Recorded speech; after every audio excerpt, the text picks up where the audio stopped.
144목장 김예리입니다. 저는 수련회를 시작하기 전에 성령님이 내 안에서 인도하심을 따라 복음을 전해야 하는 말씀을 하시는데 저에게 늘 전도 대상자는 아빠로 굳혀져 있었고 전하기 쉽지 않은 대상이며 언젠가 아빠가 나보다 약해지는 날에 해야겠다고 생각하는 것으로 전도에 대한 마음을 딱 거기까지만 가졌습니다. 그리고 전에 친구에게 복음을 전했지만 당겨지지 않는 것에 지치며 전도를 하는 것이 어렵게만 느껴져 내가 할 수 있을까 생각을 했습니다.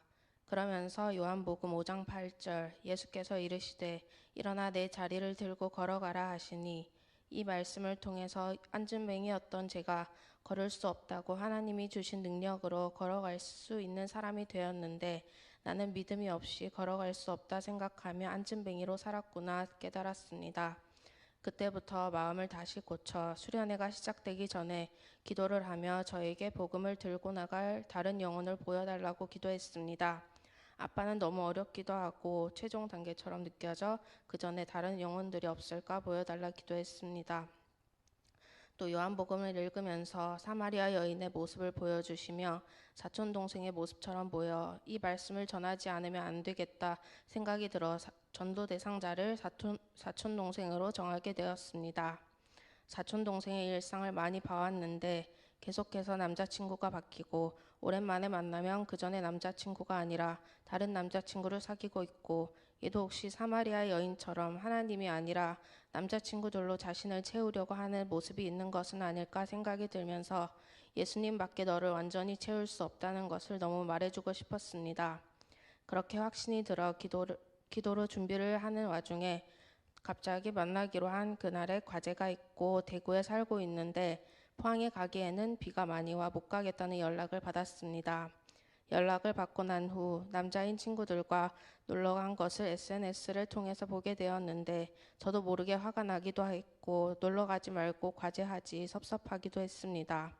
그때 이사야 말씀 큐티에서 하나님이 이사야에게 허리에 두른 옷을 벗고 발에서 신을 벗으라고 말씀하시며 이사야가 순종한 말씀을 통해 감정에 휩쓸려 하나님께 순종하지 못하도록 하려는 사탄의 모습을 보여주셨습니다.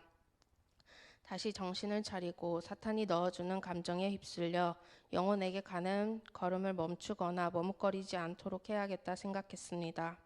그 이후 만나기로 한 날이 되었습니다. 기도로 준비했고 목장끼리 모여 성경 읽기를 하며 다현이를 향한 마음에 확신이 크게 들며 기대를 가득 안고 복음 1 교재와 성경을 들고 찾아갔습니다. 어릴 때부터 장성동에 있는 교회를 다녔었고 한 번씩 우리 교회도 왔었고 대학을 대구로 가며 교회를 가지 않게 된 아이라 제가 복음을 전하러 가겠다고 말했더니 궁금했습니다. 제가 복음을 전해야겠다고 생각한 이유가 무엇인지 계기가 된 말씀과 교회에서 하고 있는 모이지 않는 수련회를 설명하며 사마리아 여인 이야기까지 쭉 이야기해 주었습니다.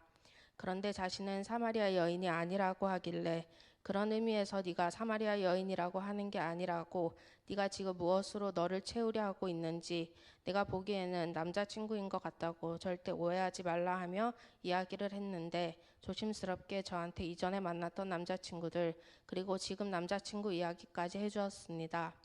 이야기를 들으며 이전에 만났던 애들은 이미 헤어졌는데 하고 넘겼지만 지금 만나고 있는 남자친구가 기독교의 기자만 꺼내도 뭐라고 소리치며 교회를 다니며 조상에게 제사 지내지 않는 사람을 향해 온갖 욕을 다하는 그런 남자친구를 둔 상황이었습니다. 그리고 이야기를 들을수록 분노를 조절하지도 못하고 성격도 난폭해 보여 그냥 빨리 헤어지라고 전혀 너와 예수님의 관계에 도움을 주지 못하는 사람처럼 보인다고 누가 봐도 왜 이런 애랑 사귀는 거냐고 물을 거다라고 했습니다. 지금까지도 계속 헤어졌냐고 묻지만 다른 이야기로 돌립니다. 빨리 헤어지고 하나님과의 관계에 집중할 수 있도록 기도하고 있습니다. 전에 다니던 교회에서 줄기라고 우리 교회 목자의 역할을 하시는 분이 포항에 계시다가 서울로 가셨는데 자주는 아니지만 가끔씩 사촌동생에게 연락을 하며 하나님과의 관계에 대해 묻고 말씀도 보내주고 도와주셨다는 이야기를 들었습니다.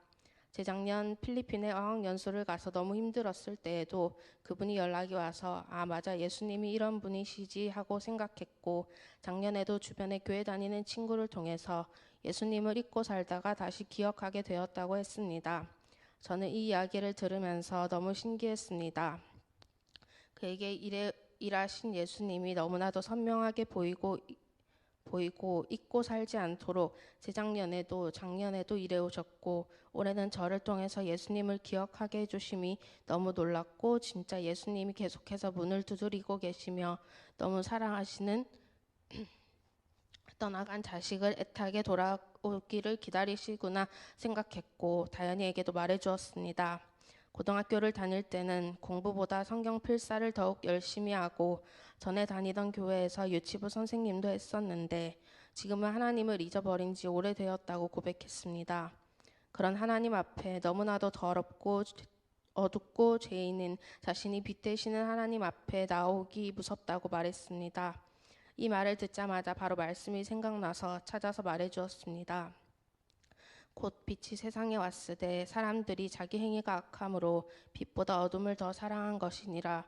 악을 행하는 자마다 빛을 미워하여 빛으로 오지 아니하나니 이는 그 행위가 드러날까 함이요 진리를 따르는 자는 빛으로 오나니 이는 그 행위가 하나님 안에서 행한 것임을 나타내려 함이라. 요한복음 3장 18절에서 20절 말씀. 진리를 따르는 자는 빛으로 오게 된다. 빛으로 나가기만 하면 된다. 어둠에 있으면 더 악을 사랑하고 감추고 싶어지고 계속해서 하나님께 가기 힘들어지는 것밖에 없다. 하나님은 네가 돌아오시기를 너무나도 기다리고 계시고 네가 어둠에서 벗어나서 빛 되시는 주님을 바라보기를 바라고 계신다 라고 말해 주었습니다. 그리고 복음을 전하면서 하나하나씩 확인해 보았습니다. 죽을 죄인됨도 예수님이 하나님의 아들이시며 나의 죄 때문에 돌아가심도 죽은 이후의 삶이 존재함도 다 받아들여진다고 하면서 예수님이 주인 되심에 대해 물었는데 거기에서 막힌 모습을 보았습니다.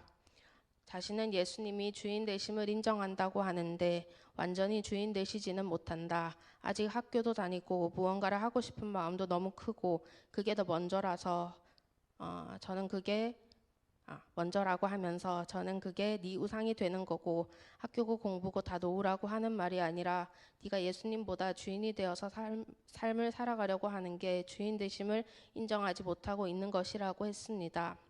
주인 되심이 남자친구 부분에서도 아직 그게 깨지지 못한 것 같고 그래서 기도하겠다고 했습니다. 다현이를 만나고 나오면서 대체 무슨 말을 얼마나 어떻게 많이 한 건지 모를 만큼 말솜씨가 너무나도 없지만 그럼에도 불구하고 하고 싶은 말을 다 하고 온 것 같아서 좋았습니다. 지금 대구에서 학교를 다니는 상황이고 과제도 많아서 포항에 잘 오지 못하지만 올 때마다 연락을 주고 저는 만나려고 하고 교회에 오라고도 계속 당기고 있습니다. 추석 때 또 친척들이랑 만날 일이 생겨서 복음을 다시 전하려고 준비했습니다.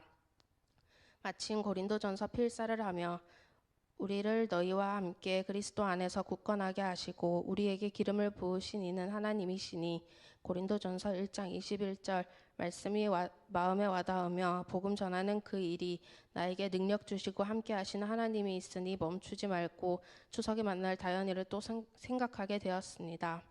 만나서 다현이를 주려고 사놓은 큐티책과 신명기 28장 필사지랑 복음 전도지를 주려고 했는데 편지도 적어야겠다고 마음을 주셨습니다. 그래서 신명기 필사지 앞에 편지를 간단하게 적어 주었습니다. 요한복음 8장 12절 예수께서 다시 그들에게 말씀하셨다. 나는 세상의 빛이다. 나를 따르는 사람은 어둠 속에 다니지 않고 생명의 빛을 얻을 것이다. 이 말씀을 적고 해주고 싶은 말을 조금 적어 추석 때 만나 전해주었습니다. 이전에도 친구에게 전도를 해보았지만 제대로 말하지 못하고 그냥 같이 교회 가자고 하는 게 전부였고 교회나 하나님에 대해 물어보면 대답해주는 정도가 다였는데 이번에는 제대로 복음을 전해보며 저의 능력이나 말을 잘하고 재능이 아니라 성령님의 인도를 구하며 그 영혼을 위한 간절한 마음을 주시고 말씀을 보여주시며 복음을 전하는 것을 통해 하나님을 또 경험하게 되는 일들을 보여주심에 감사했습니다. 앞으로도 제가 복음을 들고 나아갈 영혼들이 가정에도 주변에도 많이 있지만 저 사람이 과연 가능할까 하는 의심보다 하나님을 더욱 의지하고 주저하기보다 기도하고 피하기보다 듣지 않더라도 조금씩이라도 전할 수 있도록 하겠습니다. 감사합니다.